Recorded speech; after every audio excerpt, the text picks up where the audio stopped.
Rumor terkait hengkangnya si kembar Yaakob Sayuri dan Yance Sayuri dari PSM Makassar akhirnya terjawab. Dua pemain asal Papua itu memilih bertahan di tim Juku Eja untuk mengarungi Liga 1 musim depan. Yaakob Sayuri. Dua kembar asal Seru Yaakob Sayuri dan Yance Sayuri telah memastikan diri mereka tetap bertahan di PSM Makassar. Hal itu membantah rumor-rumor yang mengaitkannya dengan beberapa klub di Liga 1.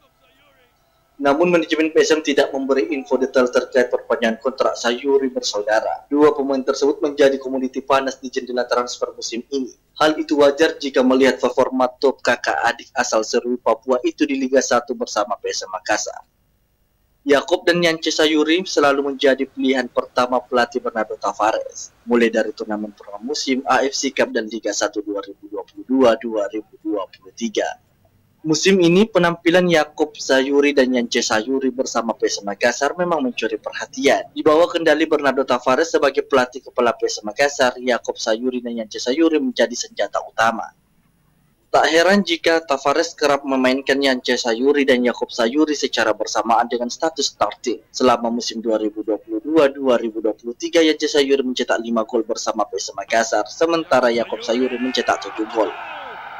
Kontribusi yang cukup besar hingga membawa PSM Makassar juara Liga 1.